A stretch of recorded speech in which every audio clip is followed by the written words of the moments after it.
Hey guys, Chris Americos with you here again for another video about articles. We've already talked in the last two videos about how to pronounce articles correctly and about the general rules of how to use articles. The article we use depends on if a noun is countable or uncountable, singular or plural, and if we want to talk about a specific or a general meaning of the noun that we're describing. So before we begin this video, we're going to first discuss a and an again. When we see the words a or an before a noun, we should think that this means that there's one of this noun. A and an means one. So for example, if I tell you, I have a dog, this means I have one dog. Another easy way to think about a and an is that these words mean any. Like, it's not important which one it is, any of them works. If I say, you can give me any cake, this means I don't care which cake. It's not important which cake. Any of these cakes will be okay.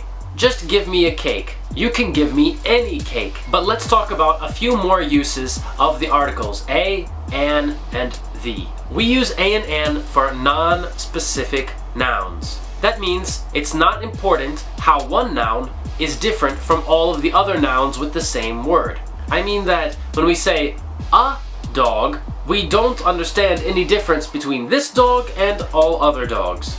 But when we say the dog, we understand a difference between this dog and other dogs. This is the difference between general and specific meaning of articles in English. So let's take another example. I need a phone. Now again, because we know that a and an can mean one or can mean any, we can change the sentence. I need one phone, or I need any phone. It's not important which phone it is. This gives us a very general meaning of the word phone, any phone. Another reason we might use a or an is to describe something new or something that's unknown. Is there a dictionary in your bag? In this question, we understand a dictionary to mean any dictionary, or I only need one dictionary. I don't need two dictionaries or three dictionaries, just one. Is there a dictionary in your bag? We also use a and an when we talk about our jobs. I'm a teacher. He's a lawyer. She's a doctor. We always need to say a lawyer, a teacher, a doctor. Or of course we can say an. He's an engineer, an engineer. If we don't say a or an before the job, then it sounds like the name of something. He's teacher. Hello, teacher. I'm Chris. I'm Chris. Nice to meet you, teacher. If we don't use an article, teacher sounds like a name of a person or a name of a place, but some type of name.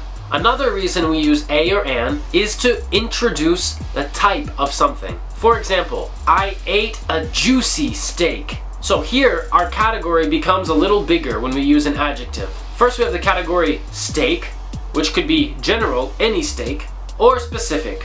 One specific steak, the steak. The steak I ate last night, for example. And when we add the adjective juicy to the word steak, then we have a new category, juicy steaks. So we could say a juicy steak, one example of the category of juicy steaks, or just any steak that's juicy. But we could also say the juicy steak I ate last night. But the first time that we introduce this concept of juicy steak, we probably want to use a or an. So I ate a juicy steak last night. It's not important how this steak was different from all other steaks. What's important is that I introduced the category. Now let's talk about the word the, or the. We can use the before any noun to make it specific, to give it a specific meaning. And what does this really mean? It means that we show how this thing is different from all other things with the same name, or the same word. When we use the word the, or the listener should understand what the speaker is talking about, should understand this exact example of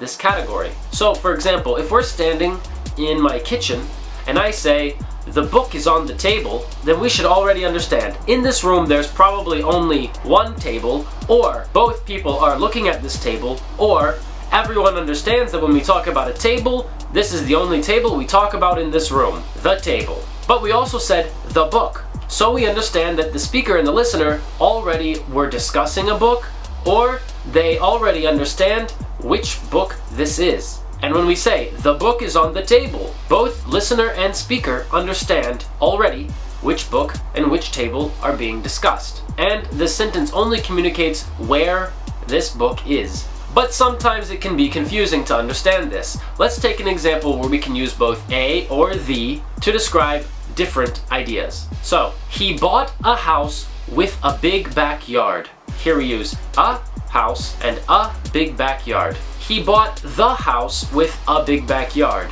Here we use the house and a big backyard. What's the difference if we say a house or the house? Well, if there is only one house in the world with a big backyard, then we can say the house with the big backyard. If the speaker and listener have already discussed this house and they know exactly which house they're speaking about, maybe they have 5 choices of houses and only one of the houses has a big backyard, then we can say the house with a big backyard. But probably they're talking about any house with a big backyard. In this case, they can say a house with a big backyard. I want a house with a big backyard. It's not important which house. The focus of this sentence is any house that has a big backyard. I hope that helped you understand articles a little bit more, and this isn't the last video in the series, so make sure you keep watching for more information about articles. Be sure to press the like button, the subscribe button, and leave a great comment down below. Until next time, it's Chris Americos.